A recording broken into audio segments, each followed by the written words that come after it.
Welcome to my YouTube channel. Kung bago ka lang sa channel na to at true-blooded Aldab Nation ka, tama po ang channel na pinuntahan mo. Kaya considering na po kitang bagong subscriber. At huwag mong kalimutan pindutin yung bell para lagi po kang updated sa bagong video na ilalabas ko. Salamat po sa iyong pag-click sa channel na to. Welcome back mga kaaldab. Ito na naman po ang inyong lingkod, si Mr. Destiny. At siyempre panibagong video, panibagong update na naman po tayo. Ito yung pinaka-latest mga kaaldab na nangyayari ngayon sa social media, sa Instagram, sa Twitter at sa Facebook mga kaaldab. Itong update natin ay talaga naman pong nakakatuwa, nakakataba na naman po ng puso. Bagamat ang una kung ano-anong kwento po ang lumalabas ngayon. Maraming mga kwento na sinasabing hindi daw po matutuloy yung gusto ng Aldab Nation. Marami daw pong hindi sang-ayon na ibalik ang Aldab Nation. Maraming kwento ang naglalabasan at sari-sari pong komento ang mababasa ninyo. Normal lang po yun mga kaaldab. Sabi ko nga po sa inyo, may mga hindi talaga pabor at syempre may mga pabor. Hindi naman po may iwasan yan Di po ba? Hindi may iwasan yung mga ganyang komento. Pero tignan na lang po natin kung ano mangyayari ngayon sa hinaharap. Trending na naman po ang kaarawan ni Lola Linda. Maraming kwento, maraming mga sinasabi na ganito ganyan sa selebrasyon ni Lola Linda. Siyempre Aldab tayo Marami nakaka-relate yan. Ang kalaban lang naman po natin dyan, ito mga Alden fanatics, di po ba? Sinasabi nila na wala naman daw pong relasyon sila Main at si Alden. Wala rin pong problema ron. Kanya-kanyang pananaw yan Kanya-kanyang opinyon. Pero pansin nyo po ba, kapag selebrasyon ni Lola Linda, talagang tahimik. Hindi mo alam kung sino at kung baga saan ginaganap ang kaarawan ni Lola Linda. Common sense na lang po sa mga nagsasabing ganito ganyan. Wala naman po kayong ebidensya at resibo. Wala rin po magsasabi na si Mengay naandon at wala.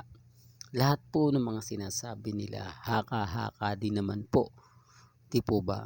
Pero ba't ganon? May mga bias pa rin po na komento na talagang makikita mo sa kanila mga account na puro ganon. Walang feedback na hindi maganda. Walang feedback na sasalungat sa mga sinasabi nila. O kung meron silang ebidensya at resibo, bakit hindi naman po nila ilabas? Bakit nagmimistulang hearsay din sila? Samantalang tayo, meron, di po ba? Kaarawan ni Lola Linda pero never niyang binabati si Alden na mag-asawa ka na. Di po ba? Wala man lang kwento na gano'n na lumalabas. Bakit nga po ba sa interview yung love life ni Alden Richards hindi na pinag-uusapan? Yung pagiging single niya, bakit hindi na nagiging topic? Pansin nyo, dumidistansya na po sila. Doon pa lang may mali Doon pa lang masasabi mo na oo nga Mr. Destiny, kasi dapat yun ang topic. Di po ba? Yun ang hiling ng sa kaarawan ni Lola Linda. Common sense na lang po sa mga hindi nakakagets, nakakaintindi ng sinasabi ko. Ito pambasag po sa Alden fanatics. Sila na po nagsasabi na dapat mag-asawa na si Alden. Sila na rin po nagpapatunay na yung stable na yung buhay ni Alden Richards. Sila na rin nagsasabi na may edad na si Richard Paul Carson. Pero pansin nyo, bakit nananatili po siyang single? halos magkakalahato, halos sasapit na po ang buwan ng Bear.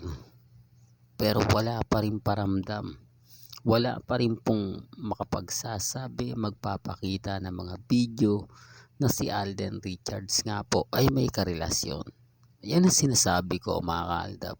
Kapag sila pwedeng hindi maglabas ng resibo, basta't sabihin lang nila na si Alden may karelasyon, may nakitaan, okay lang po. Pero ba't tayo mga kaaldab, kapag sinasabi nating magkasama sina Alden at si Mengay, ang dami na pong kuda, dami na pong reaksyon. Samantalang, yun naman po talaga yung totoo. Nung pumunta sila kay Dr. Vicky Bello, itong linggo lang to mga kaaldab, marami na pong kwento na hindi naman daw magkasama. Si Alden Richards lang daw po ang nakita dahil may ganap to. Si Alden Richards lang daw ang naandon at wala daw po si Mrs. Polkerson. Yun po yung sabi nila. Wala naman po sila maipakitang ebidensya at resibo na si Alden nga lang yung naandon. Dahil sabi ko nga po sa inyo, may mga bagay-bagay na hindi na po pinopost ni Dr. Vicky Bello. Ito yung malalapit lang po kay Alden Richards. Ito yung mga taong mapagkakatiwalaan, mga taong nagbibigay talaga ng impormasyon about kina Alden, kung ano nga po ba yung ganap ni Richard Polkerson. Sabi ko nga po sa inyo, kung malapit po kayo sa mga malalapit kay Alden, malalaman nyo. Kaya nga sabi ko sa inyo, ako po yung tipo na nag-iimbestiga. Ako po yung tipo na talagang naghahanap ng ebidensya at resibo. Ang problema lang po mga kaaldab, pagdating po sa mga part na ganyan, mahirapan talaga tayo eh. Kung sila nga po hindi nila naiispatan si Mengay sa Bulacan, yung mga nagsasabing nakita po nila mga main fanatics na bumisita lang daw po sa kanyang McDonald's sa Bulacan, wala naman pong problema yan. Normal lang yun ang sasabihin nila kasi may si Mengay doon eh. Hindi po ba may branch, kailangan niya talagang puntahan. Pero ang tanong, ilang beses po bang pumupunta si Mengay doon? Linggo-linggo po ba o araw-araw? Ang masabi niya mga kaaldab, sa stop lang po ni Mengay, at ito lang po yung sasabihin ko. Hindi po magsasabi ng totoo yung mga stop. Real talk to mga kaaldab. Sasagutin nila yung tanong mo at sasabihin naman nila na pumapasyal din to. Depende sa mood, depende sa ganito, depende sa ganon. Samantalang kami, malalapit po yung bahay ni Mengay sa mga mami, sa mga titas. Kaya alam po namin, di po ba? Although hindi pinopost nila dahil sabi ko nga, sino naman kasi maniniwala? Di po ba? Ibabash ka lang. Lalo na pag wala kang ebidensya at resibo. Ganun naman po sila. Hahanapan ka ng mga bagay-bagay na talagang magpapatotoo. Pero sila kapag nag-post, hindi mo sila pwedeng hanapan. Hindi mo sila pwedeng diktahan na nasaan yung ebidensya nyo, nasaan yung resibo nyo. Wala. Real talk mga kaaldab, wala. Yan ang sinasabi ko. Kaya sa mga taong naiinis, sa mga taong galit na galit, tabay okay lang yan. Po ba? Kaya lagi kong pinapaliwanag at paulit-ulit kong sinasabi, lalo na po sa mga taong bitter na bitter sa channel natin. Wala po kayong magagawa kundi tanggapin ang katotohanan na hanggang ngayon kami pa rin ang malakas. Kami pa rin po ang aldab, nananatiling kampante, nananatiling matatag. Di po ba? Real talk mga aldab.